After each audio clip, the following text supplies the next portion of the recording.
नमस्कार दोस्तों। आज जो कहानी आप सुनने वाले हैं वो कोई साधारण कहानी नहीं है। यह उस भूतनी की दास्तान है जिसका नाम कोई नहीं जानता, लेकिन जिसकी मौजूदगी हर उस शख्स ने महसूस की है जिसने रात के सन्नाटे में उसकी परछाई देखी है। दोस्तों, आपने बहुत सी भूतों की कहानियां सुनी होंगी, चुड़ैलों के किस्से पढ़े होंगे, लेकिन आज जो मैं आपको सुनाने जा रहा हूं वो एक ऐसी घटना है जिसने एक जिंदा इंसान को मौत से भी बदतर हालात में पहुंचा दिया। यह कहानी है एक नौजवान लड़के की जिसकी जिंदगी उस भूतनी ने ऐसे जकड़ ली थी कि उसका हर पल डर और दहशत में कटने लगा। आप सोच रहे होंगे, भूतनी, आखिर उसमें और चुड़ैल में फर्क क्या है? चुड़ैल जिंदा औरत होती है जो काला जादू करती है, लेकिन भूतनी, दोस्तों, वो एक औरत की आत्मा होती है जो मौत के बाद भी इस धरती पर भटकती है। उसकी अधूरी इच्छाएं, उसका दर्द और उसका बदला उसे चैन से सोने नहीं देता। और जब ऐसी आत्मा किसी इंसान से जुड़ जाती है तो फिर वो इंसान कभी भी अपनी जिंदगी में सुकून नहीं पा सकता। मैं आपको वादा करता हूं कि अगर आपने यह कहानी शुरू से अंत तक सुनी तो आपके रोंगटे खड़े हो जाएंगे। आपको लगेगा जैसे यह सब आपके साथ ही हो रहा है, और अगर आपने बीच में छोड़ दिया तो शायद पूरी रात नींद आपकी आंखों से कोसों दूर रहेगी। तो दोस्तों, अगर आप पहली बार हमारे इस चैनल पर आए हैं तो चैनल को अभी सब्सक्राइब कर लीजिए, ताकि अगली बार जब मैं आपको ऐसी ही असली दहशत भरी कहानी सुनाऊं तो आप सबसे पहले सुन सकें। अब बिना वक्त गंवाए चलिए शुरू करते हैं भूतनी की वो कहानी जिसने एक नौजवान की जिंदगी हमेशा के लिए बदल दी। कहानी की शुरुआत होती है एक छोटे से कस्बे से, जहां एक नौजवान लड़का अपने परिवार के साथ रहता था। जिंदगी सामान्य थी, कॉलेज, दोस्तों के साथ हंसी मजाक और एक लड़की से पनपता हुआ प्यार। लेकिन उसी प्यार की वजह से उसकी जिंदगी अचानक अंधेरे में डूब गई। उसकी कुंडली में मांगलिक दोष निकला था, और जैसा कि आप सब जानते हैं, मांगलिक लड़का या लड़की को हमारे समाज में अशुभ माना जाता है। लोग कहते हैं कि ऐसा व्यक्ति शादी के बाद अपने साथी को मौत की तरफ खींच ले जाता है। उसके परिवार वाले बहुत परेशान हो गए, रिश्ते टूटने लगे, बातें बनने लगी और लड़की का परिवार भी डरने लगा। इसी डर को दूर करने के लिए पंडित ने एक अजीब सा उपाय बताया। लड़के की शादी पहले किसी बरगद के पेड़ से करा दो, दोष उस पेड़ पर चला जाएगा और इसके बाद यह अपनी असली शादी कर सकता है। पहले तो सबको यह बात मजाक जैसी लगी, लेकिन मजबूरी में सब मान गए। तय हुआ कि गांव के बाहर पुराने बरगद के पेड़ के नीचे विवाह कराया जाएगा। शादी की रस्म शुरू हुई, मंत्रोच्चार गूंजने लगे, लड़का दूल्हा बना और सबने राहत की सांस ली कि अब सब ठीक हो जाएगा। लेकिन जैसे ही उसने बरगद के पेड़ की पहली परिक्रमा ली, तभी एक ठंडी हवा का झोंका आया, पत्ते जोर से हिलने लगे और लड़के ने देखा पेड़ की मोटी डाल पर कोई बैठा है। उसने आंखें मिचमिचा कर देखा, वहां एक औरत थी, बिखरे बाल, लाल आंखें और फटे पुराने कपड़ों में। वो उसे घूर रही थी, जैसे उसकी आत्मा को चीर देना चाहती हो। घबराकर लड़के ने दोबारा देखा, वहां कोई नहीं था। उसने सोचा ये उसका वहम है, लेकिन तभी उसके कानों में पायल की झंकार गूंज उठी। उसे लगा जैसे कोई अदृश्य औरत उसके पीछे पीछे चल रही है। हर फेरा पूरा करते समय उस पायल की आवाज और साफ होती जाती। उसके माथे से पसीना टपकने लगा और दिल की धड़कन इतनी तेज हो गई मानो बाहर निकल जाएगी। विवाह पूरा हुआ, सबने चैन की सांस ली कि दोष मिट गया, लेकिन किसी ने नहीं सोचा था कि इसी पेड़ पर एक भूतनी का वास है। और इस शादी के साथ ही उसने लड़के को अपना मान लिया था। उस दिन से उसकी जिंदगी कभी वैसी नहीं रही। बरगद से हुई उस अजीब शादी के बाद सबको लगा कि अब सब कुछ सामान्य हो जाएगा। परिवार वालों के चेहरे पर सुकून था, लड़की के घर वाले भी मान गए थे और नौजवान को लगा कि अब जिंदगी पटरी पर लौट आएगी। लेकिन उसी रात असली डर ने दस्तक दी। वो अपने कमरे में अकेला था। खिड़की से आती हल्की सी हवा पर्दे को हिला रही थी। बाहर सन्नाटा था, बस कभी कभी कुत्तों के भौंकने की आवाज आती।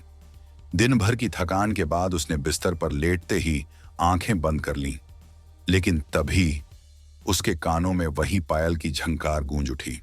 उसने हड़बड़ाकर आंखें खोलीं। कमरे में गहरी अंधेरी छाई थी। अचानक उसे अपने बिस्तर पर हलचल महसूस हुई। उसका दिल तेजी से धड़कने लगा। उसने धीरे धीरे गर्दन घुमाई तो देखा उसके बेड पर कोई बैठा है। लंबे बालों से चेहरा पूरी तरह ढका हुआ था। लाल रंग का दुपट्टा उसके सिर पर था, जैसे कोई दुल्हन बैठी हो। लेकिन उसका शरीर, उसका बैठने का अंदाज बिल्कुल असामान्य था। वो एकदम अकड़ी हुई बैठी थी, जैसे उसकी हड्डियां टूट चुकी हों। लड़के ने डरते डरते पूछा, "क- कौन हो तुम?" कोई जवाब नहीं आया। बस धीमे धीमे हंसी गूंजी, ऐसी हंसी जो सीधा दिल में कांटे की तरह चुभ गई। लड़का घबराकर उठने ही वाला था कि अचानक किसी ने पीछे से उसके कंधे पर हाथ रखा। वह चौंक कर पीछे पलटा। वहां उसकी मां खड़ी थी। "किससे बात कर रहे हो बेटा?" मां ने पूछा। उसने घबराकर सामने देखा। बिस्तर पर कोई नहीं था। दुल्हन जैसी वो परछाई गायब हो चुकी थी। लड़का पसीने से तरबतर था। उसने बहाना बनाते हुए कहा, "कम कुछ नहीं मां।" मां ने मुस्कुराते हुए कहा, "थक गए हो? सो जाओ। कल सुबह लड़की वालों के घर जाना है, रिश्ता पक्का करना है।" मां के जाने के बाद लड़का ठिठक कर वहीं बैठा रहा। उसके कानों में अभी भी वही पायल की झंकार गूंज रही थी। उसकी नजर बार बार दरवाजे और खिड़की की तरफ जा रही थी। वो सोच रहा था, क्या यह सच था या उसके दिमाग का भ्रम? लेकिन कहीं गहराई में उसके दिल ने मान लिया था कि कोई भूतनी उससे जुड़ चुकी है, और ये तो बस शुरुआत थी। उस रात के बाद से नौजवान की बेचैनी और बढ़ गई थी। दिन में वह सामान्य दिखने की कोशिश करता, लेकिन जैसे ही सूरज ढलता, उसके दिल में एक अनजाना डर बैठ जाता। रात को सोने से पहले खिड़की दरवाजे चेक करता, लेकिन न जाने क्यों उसे लगता कि कोई परछाई उसके कमरे में पहले से मौजूद है।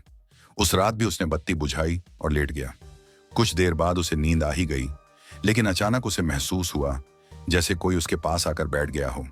उसने करवट बदली तो लगा कि कोई अदृश्य हाथ उसके सीने पर रखा हुआ है। धीरे धीरे वो दबाव बढ़ने लगा। उसकी सांस रुकने लगी।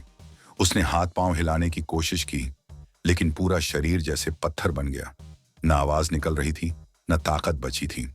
अचानक उसके होंठों के पास किसी की ठंडी सांस महसूस हुई, जैसे कोई उसके बिल्कुल करीब झुककर फुसफुसा रहा हो। उसने पूरी ताकत से आंखें खोली, और जो देखा उससे उसका खून जम गया। उसके ऊपर वही लाल दुपट्टे वाली भूतनी झुकी हुई थी। उसके बाल चेहरे पर थे, लेकिन उसकी आंखें लाल आग की तरह चमक रही थीं। उसके होंठ फटे हुए थे और चेहरे से गाढ़ा काला धुआं निकल रहा था। वो डरावनी आवाज में बोली, "शादी हुई है ना मुझसे? अब मैं ही तेरी पत्नी हूं।" उसकी आवाज इंसान की नहीं थी, जैसे औरत और आदमी दोनों की आवाज मिलकर एक साथ बोल रहे हों। लड़का भीतर से कांप उठा। उसने चिल्लाने की कोशिश की, लेकिन गला बंद हो चुका था। फिर भूतनी के हाथ उसके शरीर पर फिसलने लगे।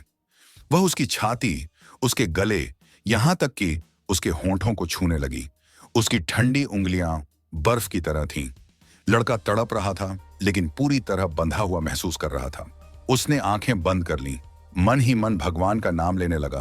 तभी भूतनी की आंखों से खून बहने लगा। उसने गुस्से में अपना चेहरा पास लाकर कहा, "अगर किसी और औरत को जिंदगी में जगह दी तो उसे मार डालूंगी। याद रखना, तू अब सिर्फ मेरा है।" इतना कहते ही उसकी चीख पूरे कमरे में गूंज गई और अचानक लड़का बेहोश हो गया। सुबह जब उसकी आंखें खुलीं तो हालत और भी डरावनी थी। उसके कपड़े अस्त व्यस्त थे, शरीर पर अजीब खरोंचों के निशान थे, और ऐसा लग रहा था जैसे किसी ने सारी रात उसका खून चूस लिया हो।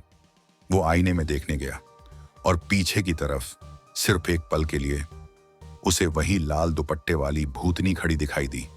यह अब सपना नहीं था, यह उसकी हकीकत बन चुकी थी। बरगद से हुई उस अजीब शादी और लगातार रातों के डरावने अनुभव के बाद अब लड़के का मन टूटने लगा था। उसने अपने घर वालों को कुछ नहीं बताया था, क्योंकि डर था कि कहीं वो उसकी बातों को पागलपन न समझ लें। लेकिन डर ऐसा था कि उसके चेहरे से साफ झलकने लगा। परिवार ने ध्यान दिया कि अब वह रात को ठीक से सोता नहीं, दिन में बुझा बुझा रहता है। मां ने पूछा, "बेटा सब ठीक तो है?" उसने हिम्मत करके मुस्कुरा दिया, लेकिन उसकी आंखों की थकान बहुत कुछ कह रही थी। उस रात जब पूरा घर सो रहा था, अचानक आंगन में अजीब सी आवाज गूंजी, जैसे किसी औरत की पायल और कंगनों की झंकार हो। पहले तो सबने सोचा कि शायद कोई जानवर होगा, लेकिन लड़के को तुरंत समझ आ गया, वो वही है, भूतनी। वो डर के मारे कांप गया और खिड़की से झांक कर बाहर देखने लगा, और फिर जो उसने देखा, उसकी रूह कांप उठी। आंगन में उसकी मां खड़ी थी, और मां के पीछे वही लाल दुपट्टे वाली भूतनी खड़ी थी। उसके चेहरे से काला धुआं निकल रहा था। उसने धीरे धीरे अपना हाथ उठाया और मां के गले की ओर बढ़ाया। लड़के की चीख निकल गई, "मां!" मां और पापा तुरंत जाग गए, लेकिन उन्हें कुछ दिखाई नहीं दिया। मां घबराकर बोली, क्या हुआ? लड़के ने कांपते हुए इशारा किया। वो पीछे। लेकिन वहां सिर्फ सन्नाटा था। मां ने उसकी पीठ थपथपाई। तूने सपना देखा होगा। लेकिन तभी अचानक कमरे का शीशा अपने आप छटक कर फट गया। सब दंग रह गए और उस टूटी खिड़की के कांच में सिर्फ लड़के को दिखाई दी भूतनी की मुस्कान।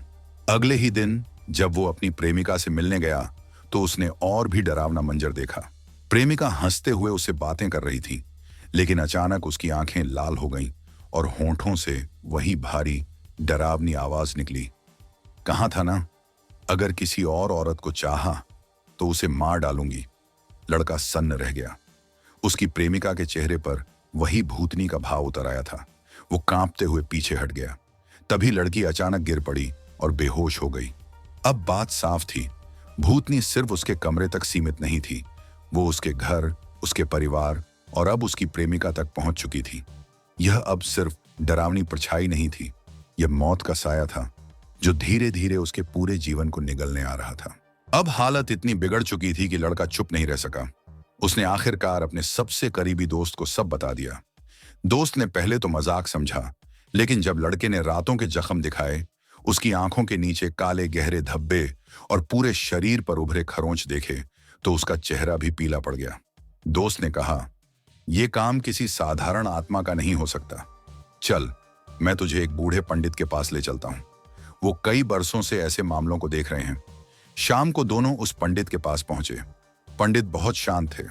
उन्होंने लड़के की हथेली को देखा, आंखें बंद की और कुछ देर तक गहरी सांस लेकर चुप बैठे रहे। फिर अचानक उन्होंने आंखें खोली और कहा, तुमने कोई शादी ऐसी जगह की है जहां नहीं करनी चाहिए थी? लड़के का दिल जोर से धड़कने लगा। कांपते हुए बोला, जी, बरगद के पेड़ से। पंडित गहरी आवाज में बोले, वहीं से सब शुरू हुआ है। उस बरगद पर एक भूतनी का साया था। जब तुम्हारा विवाह उस पेड़ से हुआ तो असल में तुम्हारी शादी उसी भूतनी से हो गई। लड़के का खून जम गया।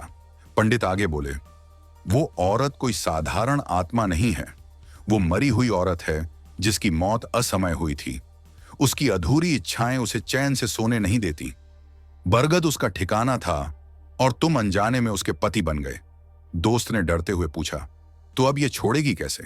पंडित ने भारी आवाज में कहा, वो इतनी आसानी से नहीं छोड़ेगी। उसकी वासना, उसका बदला, उसका गुस्सा सब अधूरा है। अगर तुम किसी और से शादी करोगे तो वो पहले उस लड़की को मारेगी, फिर तुम्हारे परिवार को खत्म करेगी और आखिर में तुम्हें अपने साथ खींच ले जाएगी। यह सुनकर लड़का हक्का बक्का रह गया। उसके सामने अंधेरा छा गया। पंडित ने उसकी मां का दिया हुआ ताबीज देखा और कहा, यही वजह है कि वो अभी तक पूरी तरह तुम्हें अपना नहीं बना सकी। ये ताबीज उसे दूर रखता है, लेकिन याद रखो, वो हर रात तुम्हारे साथ ही रहती है और अगर कुछ जल्दी नहीं किया गया तो तुम्हारी आने वाली शादी खून में डूब जाएगी। लड़का जमीन पर बैठ गया। उसके होंठ कांप रहे थे, आंखों से आंसू बह निकले। उसने पंडित से हाथ जोड़कर कहा, बचाइए मुझे, बचाइए मेरी प्रेमिका को, वरना सब खत्म हो जाएगा। पंडित ने गहरी सांस ली और कहा, उपाय है, लेकिन आसान नहीं है। आज की रात हमें उसी बरगद के पास जाना होगा। रात काली थी, चांद बादलों के पीछे छिपा हुआ था। लड़के के दिल में तूफान था। पंडित, उसका दोस्त और परिवार के कुछ सदस्य सब मिलकर उस पुराने बरगद के पेड़ की ओर बढ़ रहे थे। हर कदम पर हवा और ठंडी होती जा रही थी। जैसे जैसे वे पास पहुंचते, पत्तों की सरसराहट और अजीब सी फुसफुसाहट सुनाई देने लगी। पेड़ के नीचे पहुंचकर पंडित ने लड़के से कहा, तुम्हें वही शादी का जोड़ा और श्रृंगार यहां रखना होगा और अपनी हथेली से खून टपकाना होगा। उसी खून की गंध से भूतनी प्रकट होगी। याद रखना, डरना मत। अगर तुम डगमगाए तो वो तुम्हें उसी पल मार डालेगी। लड़के का गला सूख चुका था, हाथ कांप रहे थे, लेकिन उसने हिम्मत जुटाई। उसने अपनी उंगली में चीरा लगाया और खून की कुछ बूंदें उस जोड़े पर गिरा दी। अचानक हवा तेज हो गई। पेड़ की डालियां जोर से हिलने लगीं। पूरा इलाका अंधकार से भर गया और फिर एक कान फाड़ देने वाली चीख गूंजी। बरगद की मोटी डाल पर वही लाल दुपट्टे वाली भूतनी दिखाई दी। उसकी आंखें आग की तरह चमक रही थीं। उसने गुस्से में चीखते हुए कहा, तू सिर्फ मेरा है, किसी और को नहीं मिलेगा। वो कूदकर सीधा लड़के पर आ गिरी। उसके नुकीले नाखून उसके सीने को चीरने लगे। लड़का दर्द से तड़पने लगा। उसी वक्त पंडित ने मंत्रोच्चार शुरू कर दिए। उन्होंने जौ के दाने उठाए और आग में डालते हुए उन्हें भूतनी की ओर फेंका। भूतनी चीखने लगी। उसका शरीर काले धुएं में बदलने लगा, लेकिन वो हार मानने को तैयार नहीं थी। उसने गुस्से में लड़के का गला पकड़ लिया और खून पीने की कोशिश करने लगी। लड़के की आंखें बाहर निकलने लगीं। उसकी सांस अटक रही थी। तभी पंडित ने जोर से मंत्र पढ़ा और पवित्र धागा उठाकर भूतनी की ओर बढ़ा। उन्होंने उस जोड़े पर धागा बांधा, खून से भीगी मिट्टी उठाई और मंत्रोच्चार करते हुए भूतनी पर फेंकी। भूतनी तड़पने लगी। उसकी चीखें पूरे जंगल में गूंजने लगी। पेड़ हिलने लगे जैसे धरती कांप रही हो। वो गुस्से में चिल्लाई, मैं कभी नहीं जाऊंगी, ये सिर्फ मेरा है। लेकिन पंडित ने जोर से आखिरी मंत्र बोला और धागे से घेरा बनाकर उसे उस शादी के जोड़े में कैद कर दिया। भूतनी दर्द से चीखती रही, धुएं में बदलती रही और अंत में जोरदार धमाके के साथ उस जोड़े के अंदर समा गई। सन्नाटा छा गया। हवा थम गई। आसमान साफ हो गया। लड़का बेहोश होकर जमीन पर गिर पड़ा। उसके सीने पर गहरे नाखूनों के निशान थे, लेकिन वो जिंदा था। पंडित ने पसीने से भीगे माथे को पोंछते हुए कहा, अब वो हमेशा के लिए कैद हो चुकी है, लेकिन याद रखना, अगर ये पवित्र धागा कभी टूटा तो वो फिर से आजाद हो जाएगी। परिवार के लोग लड़के को उठाकर घर ले गए। उस रात सब रो रहे थे, लेकिन साथ ही भगवान का शुक्र भी कर रहे थे कि उनकी जान बच गई। दोस्तों, यह थी भूतनी की वो सच्ची घटना जिसने एक नौजवान की जिंदगी तबाह कर दी। सोचिए, एक छोटी सी गलती, बरगद से शादी जैसा अंधविश्वासी उपाय कैसे उसकी जिंदगी को मौत के मुंह तक ले आया। कहते हैं, आत्माएं कभी झूठ नहीं बोलती। उनका दर्द, उनका बदला, उनका गुस्सा सब किसी न किसी पर निकलता है। और अगर कोई इंसान उनके चक्रव्यूह में फंस जाए तो उसकी जिंदगी नर्क बन जाती है। आपको क्या लगता है, क्या ऐसी भूतनी सच में होती है? क्या कोई आत्मा किसी इंसान को अपना पति बना सकती है? मुझे कमेंट में जरूर बताइए। और हाँ, अगर आप ऐसी ही असली डरावनी कहानियां सुनना चाहते हैं तो चैनल को सब्सक्राइब करना मत भूलिए। याद रखिए, कभी कभी वो जो आपको खिड़की से घूरती है वो आपकी कल्पना नहीं, बल्कि वही हो सकती है, भूतनी।